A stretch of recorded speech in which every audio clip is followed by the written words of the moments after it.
Bueno, vamos a ver algo de patología suprarrenal. Tenemos que recordar algo de anatomía. La suprarrenal, esta glándula que es par, que está sobre los riñones, tiene varias capas que la componen. Fíjense que hay una capa cortical que está dividida en varias zonas, en zona glomerular, zona fascicular y zona reticulada. Y cada una de estas zonas tiene las características de generar una, o por lo menos algunos elementos que son hormonales, como los mineralocorticoides, los glucocorticoides, andrógenos y adrenalina y noradrenalina. Fíjense que cada capa se corresponde con una de estas sustancias que sintetiza y que son las que van a funcionar como mediadores dentro del organismo.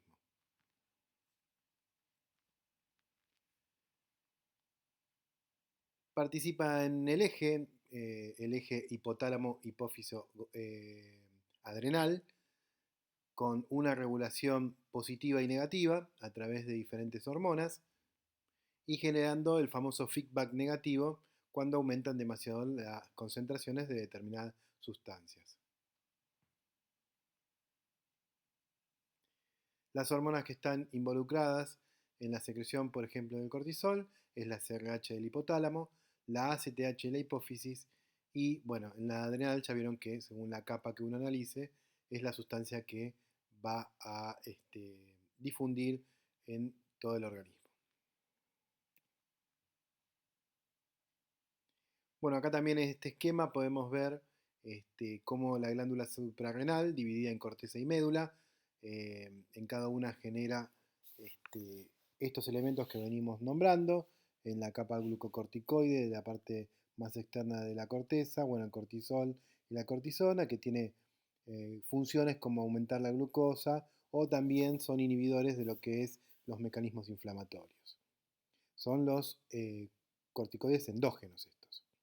Después tenemos la capa de mineralocorticoides con la aldosterona, que tiene una regulación hidroelectrolítica.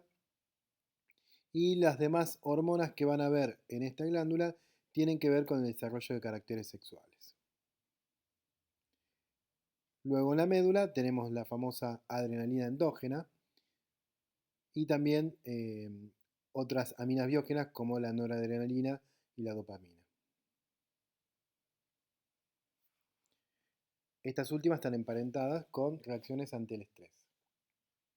Bueno, ¿qué pasaría si faltara alguno de estos elementos o la suprarrenal no responde secretando o sintetizando alguno de estas sustancias? Entramos en lo que se conoce como insuficiencia suprarrenal, que puede ser primaria por destrucción propia de la glándula, puede ser secundaria a una secreción anormal de las hormonas que regulan a través del eje a esta glándula, o puede ser terciaria cuando hay una secreción anormal de hormona estimulante, como la corticotrofina, que es la CRH, en el hipotálamo. Dentro de las hipofunciones o insuficiencias de la suprarrenal tenemos una enfermedad bastante característica, que es la enfermedad de Addison. Es una enfermedad que se produce en forma lenta y progresiva, causada por la insuficiencia de hormonas córticos suprarrenales, y para que esto suceda debe haber una destrucción de ambas cortezas de la suprarrenal, o sea, bilateralmente. No es una enfermedad frecuente, tiene una prevalencia de 4 a 6 cada 100.000 habitantes. En un principio, cuando la tuberculosis no tenía el tratamiento que tiene actualmente, era la patología más frecuente. Hoy en día lo más frecuente es idiopático, o sea, no se conoce muy bien el origen. Es más frecuente en el sexo femenino. Los signos y síntomas que están dados por esta enfermedad, la enfermedad de Addison, tienen que ver porque al haber ausencia de glucocorticoides, aumentan muchos las hormonas del eje, ¿no? La CRH y la CTH. Pero es aquí que la molécula de CTH tiene un precursor que es la pro-opiomelanocortina, que produce otra molécula, que es la beta-lipotropina, que tiene como función estimular a los melanocitos. Es una función, se dice, melanocito estimulante, y que es responsable de las características de esta enfermedad, que es la hiperpigmentación de piel y de mucosas. Veamos algunas imágenes.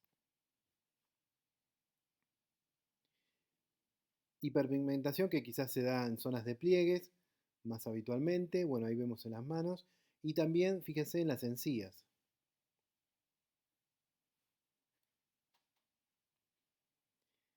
Pero bueno, además de este signo característico de la hiperpigmentación, también vamos a encontrar astenia, fatiga, disminución de la necesidad de comer, hiporexia, náuseas, vómitos, dolores abdominales y algunos síntomas psíquicos como fatiga mental, irritabilidad, inquietud, insomnio, etc.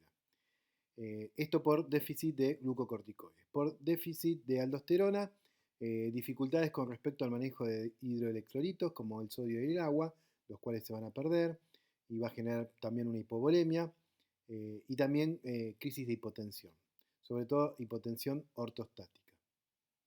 Y por déficit de andrógenos, lo que se tiene es pérdida del vello axilar y pubiano, caída del cabello, ciclos, disrupciones en el ciclo menstrual como la oligomenorrea e inhibición de la libido en ambos sexos. El diagnóstico es dosando el cortisol plasmático y también dosando la CTH.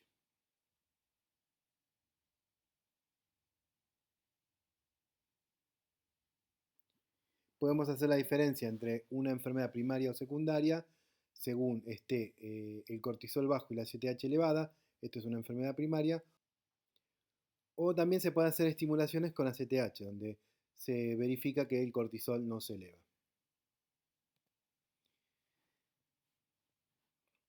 La otra cara de la moneda con respecto a la enfermedad suprarrenal es la hiperfunción. Acá tenemos lo que se conoce enfermedad de Cushing. La enfermedad de Cushing es una situación que se produce como consecuencia de un aumento sostenido en la producción de cortisol. Esto, bueno, por supuesto por estas glándulas y también, esto sería un Cushing secundario, cuando hay una toma excesiva de corticoides, en cuyo caso recibe el nombre de síndrome de Cushing iatrogénico. El Cushing endógeno, que es el 80% de los casos, que tienen que ver con una dependencia de la CTH, donde hay una hiperproducción hipoficiaria, ¿no? Esto es en el 70% lo más frecuente por un microadenoma, o sea, un tumor en la hipófisis. También puede haber secreciones ectópicas de ACTH o de CRH, también emparentados con algunos tumores como carcinoma broncogénico micronodular, son tumores de pulmón que producen este tipo de hormonas, el cáncer de páncreas, ovario o el feocromocitoma. Y hay un 20% que no tienen que ver con el aumento de la CTH, que son los adenomas de suprarrenal, el carcinoma de suprarrenal o la hiperplasia nodular suprarrenal. Todas son neoformaciones.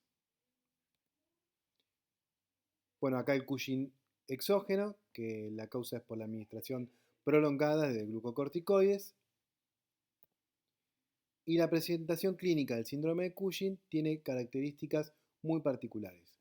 Primero, lo que se llama obesidad centrípeta, o sea, con mayor acumulación en lo que es la parte central del cuerpo. La facies en luna llena, que es una cara más redondeada, pálida, donde también se rellenan las almohadillas supraclaviculares. La piel se ve atrofiada, con eritema central, equimosis, telangiectasias y esto que es bastante característico, que son las estrías rojo-vinosas. Ahora vamos a ver algunas imágenes. También se puede presentar con acné, con dermatitis perioral o acantosis nigricans, que es también una coloración hiperpigmentada. El tejido muscular va a ir perdiéndose, va a haber debilidad, atrofia. Con respecto al metabolismo, va a haber intolerancia a la glucosa y puede generar un cuadro secundario de diabetes. La diabetes también acompañado con dislipemia. Y desde el punto de vista cardiovascular puede haber hipertensión y el riesgo cardiovascular está aumentado por un montón de cosas que vinimos mencionando, principalmente también esto de la hipertensión, pero también tiene que ver la insulinoresistencia, una diabetes secundaria que se puede generar y el aumento de los lípidos, ¿no?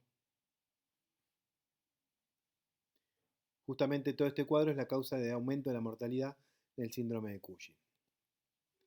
Fíjense estas imágenes, la primera es la cara de luna llena, las estrías que les dije que eran tan características ahí en el medio, la jiba dorsal, vello con implantación anómala o no frecuente, sobre todo para el tipo de sexo, abdomen delantal, colachada por la pérdida de masa muscular y el resto de la atrofia muscular.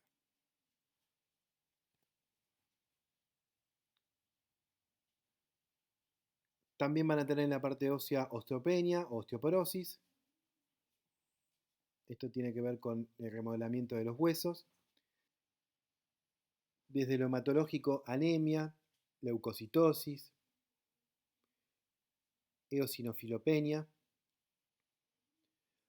aumento de la coagulación, que esto puede llevar a trombos, alteración de la fibrinolisis, bueno, que es lo que causa el aumento de la coagulabilidad, y el riesgo de la del tromboembolismo, como les comentaba recién. Desde la parte inmunológica, mayor predisposición a la candidiasis mucocutánea. Esto tiene que ver por las acciones inmunosupresoras de los glucocorticoides y también puede generar la aparición de otras infecciones oportunistas. Desde el sistema nervioso central, lo psicológico y lo cognitivo, justamente un déficit en este aspecto, en esta esfera, alteraciones del sueño, también alteraciones de la memoria. Puede haber un cuadro depresivo, y esto es bastante frecuente, asociado al Cushing. Puede llevar a un cuadro de psicosis e irritabilidad. Otro esquema, bueno, un poco resumiendo todos los signos y síntomas que les venía contando, el tema de la osteoporosis, la grasa supraclavicular y la jiba dorsal, cara de luna llena, hipertrofia cardíaca, la obesidad con el abdomen delantal, las estrías abdominales rojo-vinosas, los cambios en el ciclo menstrual, el oscurecimiento del vello facial, esa es la acantosis nigricans, la pérdida de masa muscular y trastornos también en lo que es la curación y la cicatrización de heridas. El diagnóstico es dosando cortisol en sangre y también en orina. Se puede hacer una prueba de supresión nocturna con dexametasona. Esto es agregar otro corticoide y ver si se suprime el eje. Y también conviene hacer alguna serie de imágenes como tomografías y ecografías, buscando, por ejemplo, algún tipo de tumor que esté generando este cuadro.